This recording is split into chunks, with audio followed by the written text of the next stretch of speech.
I need some coffee. Ah, that's hot. Oh my God. What's up, guys?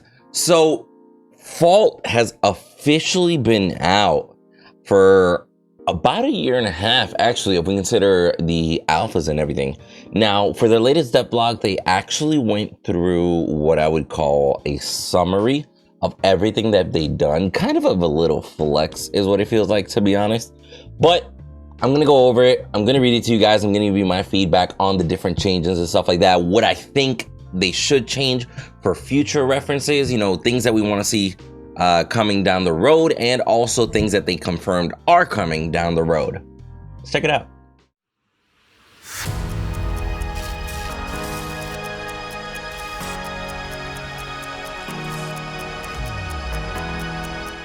All right, so let's get right to it. Now, interestingly enough, they started off like this. They say, 2020 had a lot of ups and downs for the world, and we're thankful to have such a great community to have spent it with. In today's devlog, we take a quick look at the life of Fault so far, while also informing everyone of our plans for the future. Which, now that I think about it, I've never actually really thought about that before, but Fault did come out at like prime COVID season, right? Where everybody was home, influx of viewership. Once shit started going back to normal, people started going back to their jobs and everything, back to their normal lives, then you saw how that affected the player base along with other changes.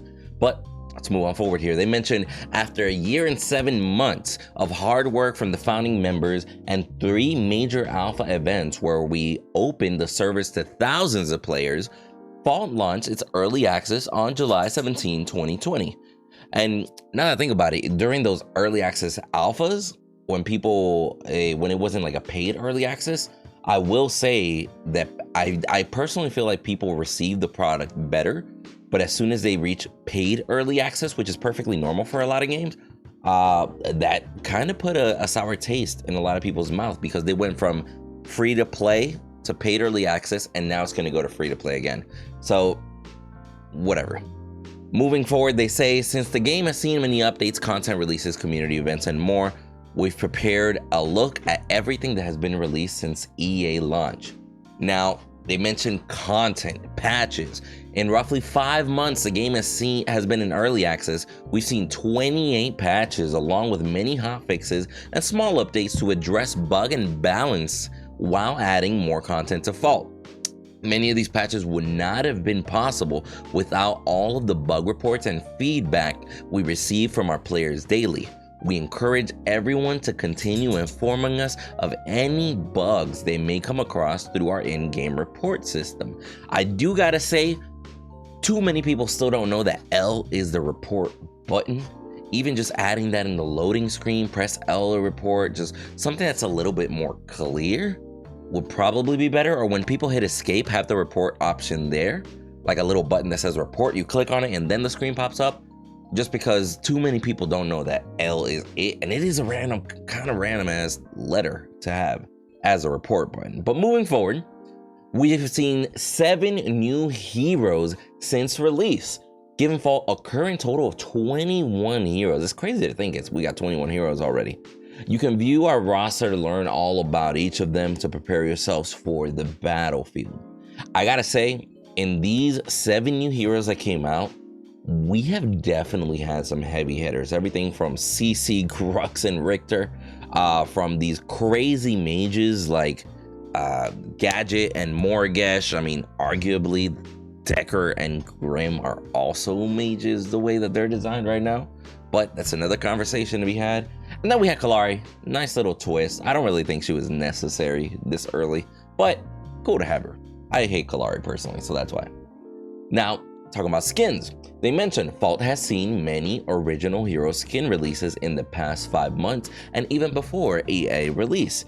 These skins include Cyber Quang, Lumberjack Boris, Bone Collector Chimera, our COVID relief charity skin pack, which the COVID Twin Blast is probably one of my favorite Twin Blast skins. Has a little earpiece, the sunglasses. I love wearing sunglasses.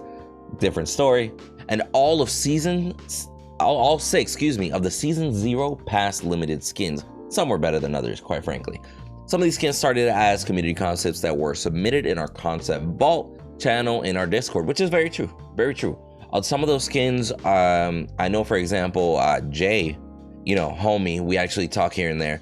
Jay was actually responsible for some of those skins, which is fucking dope. The fact that you can submit a skin, like a concept, and then they're like, yo, we like that, we're gonna throw that in. For example, that Morgus, that was all him. Now, moving forward, the 5 ward skin packs. Now, I mean, yeah, the 5 ward skin packs, they were there on early access, if I'm not mistaken. Like, on the opening of early access, they really didn't do anything more as of the wards. I don't know if it's because they caught so much, like, you know, like hate, like, oh, why are you focusing on wards type of shit? Or, quite frankly, maybe it's more along the lines of it just wasn't a priority. They wanted to focus on something else. But one thing I would suggest down the road, adding themed wards is kind of cool. Like, a ward doesn't necessarily have to feel like it goes with the world. We've seen that in other MOBAs before. I think a huge opportunity is, for example, having a partner ward that you can get if you follow or subscribe to a partner on, for example, like Twitch, right? And then you can have a ward that when you place it down, it's just the partner's logo. Nice little idea right there. Or if anything, just go with themes. Like, for example, depending on what their next season is, if it's like an aqua theme, start throwing aqua wards in there. Like, I definitely feel like they just kind of inserted those in there in the beginning and then forgot about them. Instead of getting 5 ward skin packs off rip, I personally would have preferred a ward skin pack with every release of a hero. So we just got 2 heroes and a ward skin pack, a brand new one that people can try out. You get what I mean? Like, adding a little bit more content as it goes instead of just throwing 5 at you and then we don't got to deal with it for 6 months. Just personal feedback right there. They also mentioned we love giving players a way to express themselves in game, and avatars have been a great way to start this. Their avatar game has been pretty on point. I actually really like the avatars. I like the different designs. A lot of art is created by community members as well, like similar to some of the skins that we mentioned. They mentioned we'll continue to create more common and event avatars in the future for everyone to collect, which is dope. I like it. You can see that they have the Halloween event, the Christmas event. Honestly, those avatars are really nice. What I would suggest for future reference, and again, as far as adding content, maybe just something to consider in the season pass. Maybe make it so with each hero release that you do in the season pass, or every couple months, you also get a border to have around these avatars that you can show off in game as well as in menu. Speaking of in menu, guys, we really need an in menu chat to be able to talk with your team. Like, literally, unless you're on voice, you can't talk with your team until you're in the draft. It's like, whoa, no bueno. All right, moving forward, they mentioned the item system rework, plus the new items and art overhaul. Fall item has seen many changes over the past 5 months, including full new art, implementation of starter and legendary items, and a complete change to the item build system. Now, I'm gonna have a picture on the screen of what it used to be compared to what it is now. If you guys don't fully understand the changes or why these changes are beneficial, I do have a YouTube video that I made on it. I'll make sure that I put a link somewhere like up here for that. But if anything, they did that. There was a little bit of gripe. Like, I wasn't the biggest fan of like some of the item overhauls and everything, but seeing the bigger picture come together, I do think that they're moving in a better direction, so kudos to them. As far as events, they did have the Shadowfest event, which, was a Halloween. Like, I gotta say, the Shadowfest map was probably the best map I've seen out of SMS. Like, as far as, special maps. Like, everything was a little bit darker. The jungle had a whole bunch of lanterns everywhere, candles and shit. Like, it was honestly a super cool map, and they had the option to turn it off. Now, on the counterpart, they also had the Winter Veil event. Now, the map idea was actually super cool. Like, everything was covered in snow, this and that, very like, it's kind of like it's actively snowing everywhere. Great idea. I definitely feel like there were a couple of oversights, like the fact that the white reticle blended into the white map 90% of the time, and it was hard as hell to even see what you were aiming at. And then on top of that map, they didn't have a toggle off feature, which the toggle off feature is very important for individuals that just, let's say they just don't have a strong PC or the PC can't handle it. What they do is they just toggle it off and then they just play the normal map. They didn't have that. So there was a little bit of gripe, a lot of, performance issues I was hearing and everything from the Winterfell event, but you know, I'm hoping lesson learned on their end. Now, they did mention they added custom sound effects and VFX to a lot of characters. Very true. So that kind of like adding footsteps, certain basic attack sounds, started differentiating and stuff. Very cool. New additions to the SMS team, which I am going to give them their own individual shout outs because they deserve it. Big welcome to Thiago character design. Little paragraph right there about him. Essentially, what Thiago is going to do is he is basically like a hired gun for creating character models, and he's got some cool character models in his portfolio that actually do match the overall look and feel of the Paragon type world. So that's a very, very good catch for them. They added Michael, a technical artist. You know, he's going to be able to add all these little tiny details and effects and everything as far as the map.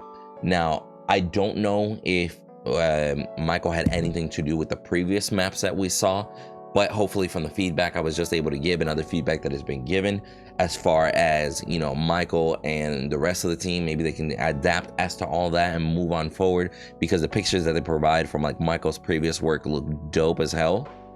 Moving forward, they have, I don't know how to say this. Is this Andres? I want to say it's like Andre J. Basically UI and UX designer. He came from designing mobile games and stuff like that. He had, you know, concepts for the old, what's it called? He made up a concept for the UI in old Paragon. I'm actually going to put that on the screen for you guys too. But shout out to them for joining the squad. Now, moving forward here, they also mention custom active item animations they've added, hero ability and emote animations, menu UI overhaul, which they did kind of change a few of the menu things. I wouldn't call it an overhaul because it's not a crazy major change, but for example, adding the learn tab, adding the item tab, those were huge. That's not an overhaul to me, that's an addition, but they did do that. They added an in-game video tutorial, which is very true. You know, new players are forced to watch it. It's always there available to be rewatched and stuff like that. Very, very nice to have in the meantime, since there's no official training mode. Multiple giveaways they've done, which is true. Dev streams came back, awesome. Dev blocks got introduced, which is nice, you know, like all these little things that we can go over and explain and stuff like that. They do have the content creator partnership program, which is something that got initiated right before early access and, you know, got implemented through early access. Now, towards the beginning of the partnership program, there wasn't really that much to, how do I say, actually show off, like, you know, being a partner and stuff like that. But for those of you that are considering partnership within Fault, some of the rewards include being hosted by their official Twitch page, a reward for you and your subscribers, like supporting giveaways and contests and stuff like that.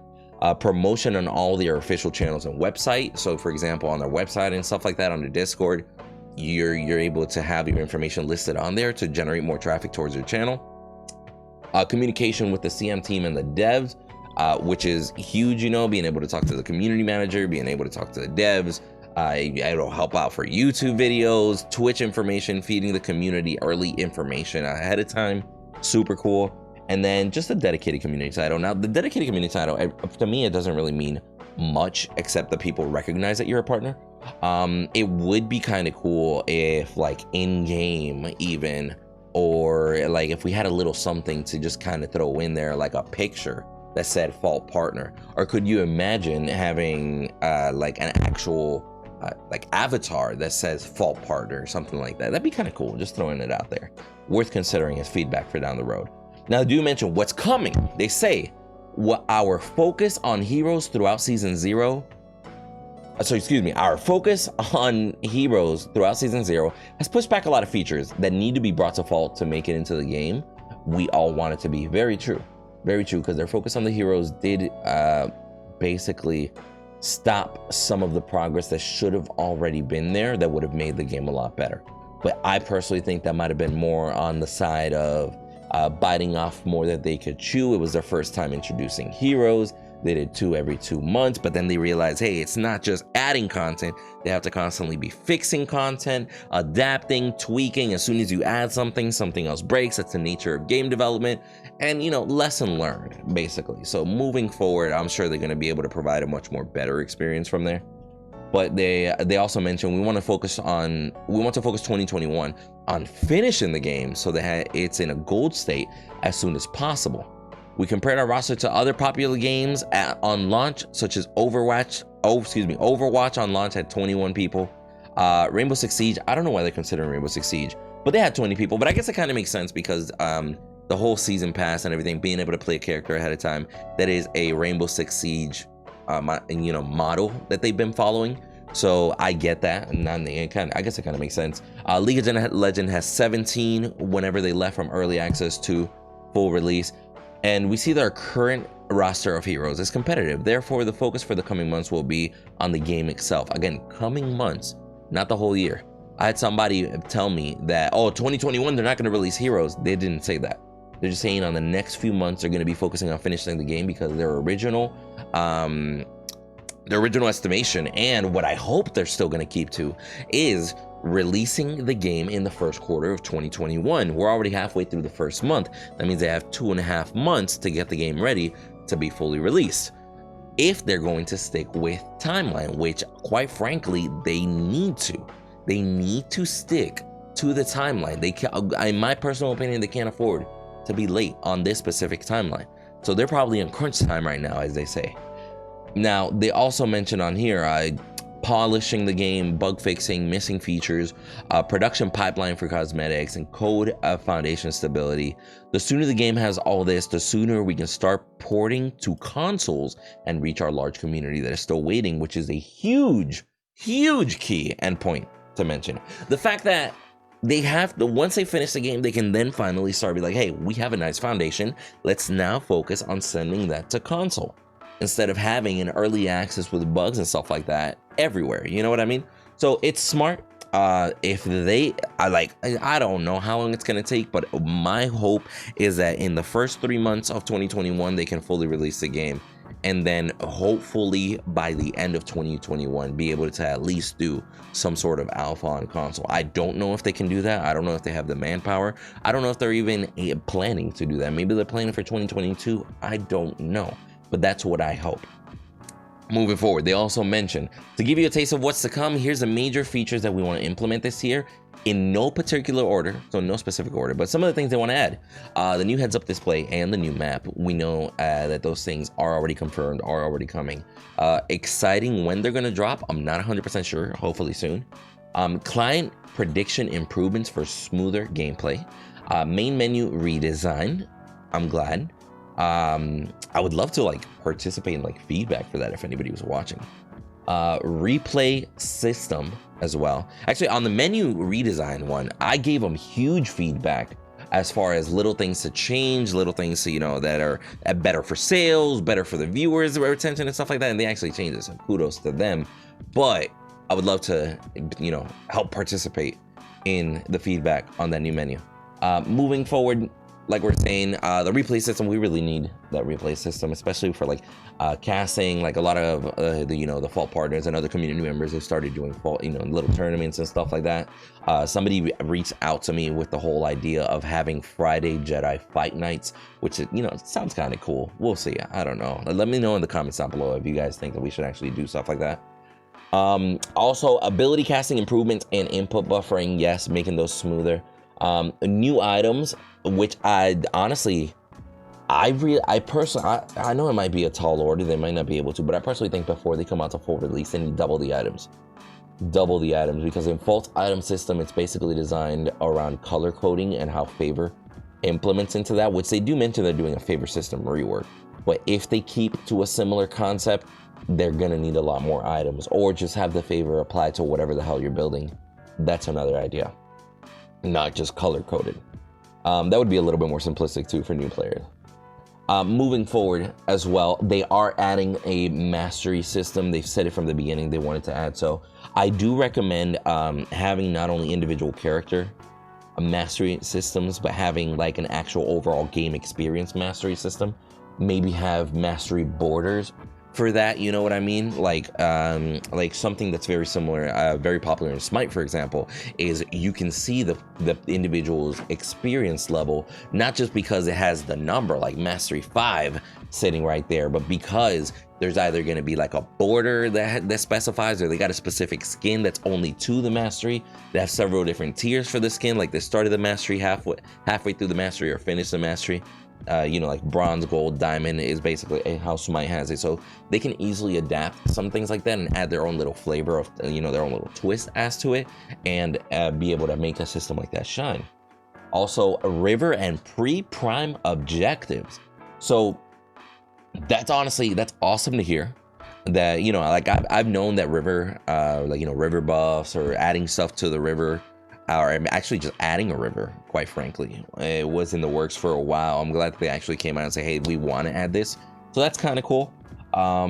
As far as pre-prime objectives, I do want, like, one thing that I personally want for them is to eventually just get rid of the whack ass minions in the jungle, man.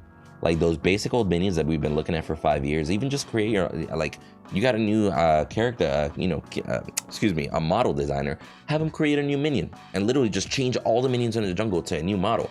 I want to see that. Have a new red buff, have a new blue buff. You know, make it so each like, instead of just having every single white camp be basic, just have different camps, different creatures on every different camp, etc.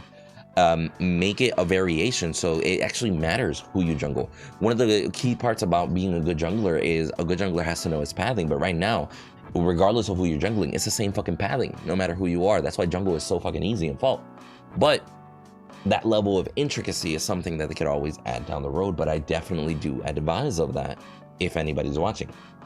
Moving forward here, they also mention they're working on adding a training mode, which, holy crap, that would be awesome. Even just going into the being able to host your own match, going into a game and literally being by yourself hitting minions, that's huge. Like, even that right there is huge, from getting people to practice, getting new players to get used to the game, etc. Instead of be like, hey, what are the keybinds for the abilities? Oh shit, I'm in a match. Wait, I'm still trying to figure stuff out. It's been 5 minutes. Oh, now I'm behind. Now I'm getting shit on all game. It's good to hear that they're going to be trying to focus on getting a training mode here ASAP. AI game modes, that would be cool. I was actually watching an AI video this morning. Holy shit, it takes a lot to configure AI. So kudos to whoever the hell is going to take that on. What the hell? Favor system rework, we talked a little bit about that. I definitely think favors should just be applied to automatically to everything. None of this, hey, I need to press a different button or go into the item menu to apply. I need to choose what to apply it to. Like, yo, you aimed your favor, it automatically gets applied. You're stronger. Keep going, keep playing, focus on the game. I think that would be a nice touch, but we'll see, because it is very interesting to have the different color codes and stuff like that. So let me know down below which one you guys prefer, actually. Do you prefer the color code, or do you prefer just like have it applied to everybody? Let me know if you're on my corner or the traditional corner. Raptors rework. Interesting enough that they actually mentioned Raptors rework, not a Raptor rework. I was actually kind of growing fond of Reggie there, but we'll see what they could plan to bring down the road for that. Aspect system rework, that's interesting. The fact that they're going to rework the aspect system, instead of just adding aspects, maybe they're going to go to just one buff. Maybe they're going to go to, you know, on like an alternating, or maybe just like, I don't know. Maybe they're just going to literally have one aspect gives you one buff, or maybe just if you pick, you can only pick one aspect, but you get 2 buffs. We'll see. We'll see. Moving forward, playable tutorial. I mean, yeah, sure. That's awesome, but between playable tutorial, AI mode, and a training mode, I don't know if a playable tutorial is even necessarily needed. Just have like an in-game tutorial with hints pop up while they're in the AI or in the training mode, maybe? I don't know, but you know, sure. Let me know down below what you guys think on that one. I don't know. I don't even know if actual playable tutorial is needed if you have an AI mode and a training mode. Item reworks are going to be changing a few of the items, visual animation and polish, making them look a little bit better. Sound polish as well, and old hero sound reworks. You know, there's a lot of heroes that still don't even have footsteps, little things like that. MVP and rating system. So it's interesting that I'm seeing an MVP in there, because it's one of those things that, is it like what exactly are they planning? Are you talking about like the whole ELO board, the rating system or whatever, or like MVP? I'm assuming, hey, this person was the match MVP, you know.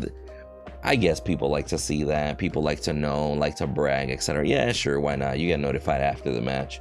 But in order to do so, you would, I personally feel like they would need an ending screen with, you know, hey, this person was the MVP. This is a scoreboard after the game is over. Here you can sit and report people if you need to, instead of this whole, hey, ending soon's ending screen, bam, right in the menu. You can't even report anymore. So that's a huge room for improvement right there. Honor system, not 100% sure what they mean on that one. We'll see what they mean. Let me know down below if you guys have any idea what that one means. ARAM mode, which is cool. You know, with the full release of the game, and ARAM mode for people to play and get used to, and, you know, just kind of kill some time. That's not a bad idea. I really do hope that they continue having custom matches in there and let us do custom ARAM and custom normal matches, add a little bit more, you know, detail as to that side. And then they say, and more. We're confident that we can achieve all these tasks in a timely manner, I hope. Yet we can't give any dates for now. We'll have ETAs on as soon as those features reach their beta phase, which, if you don't know, that just means they create the feature, they test it, then they test it with a little bit of a larger group, the beta phase, which is basically what the testing that I'm a part of. And then from there, once everything gets tested from there, then it gets released, things will get adapted, etc., fixed, whatnot.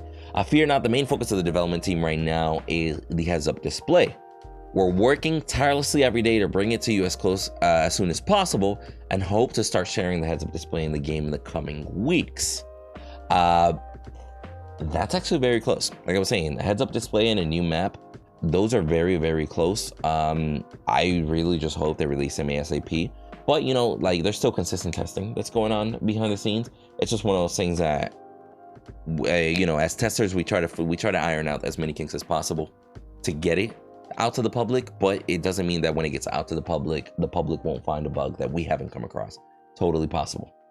But, and then they say, finally, because no hero will be released for a while, not the whole year, just for a while, won't be doing another season pass until we have enough content ready for one. So again, the season pass was only 6 months. That might simply mean they're not going to be releasing a hero in the first half of the year, but maybe they might do a season pass in the second half of the year. That does not mean they're not going to be releasing heroes all year. First, I have no idea how people get that out of this, but I had several people come like, oh man, Vault isn't releasing a new character for a new year. They're not going to release my boy. They're not going to release my girl Faye. I don't want to play. Like, yo, chill out, bro. Chill out, read it, understand it. If you can't understand it, ask. Simple as that. We're here to help. But besides that, guys, this is pretty much it. Let me know what you guys think down below in the comments of the entire blog. This whole mixture of flex and, you know, like we're kind of teasing you at the same time. I personally, I just hope that the feedback gets listened to. I hope that everything comes in a timely manner. I hope the best success for this company and all other companies. But yeah, as usual, till the next video.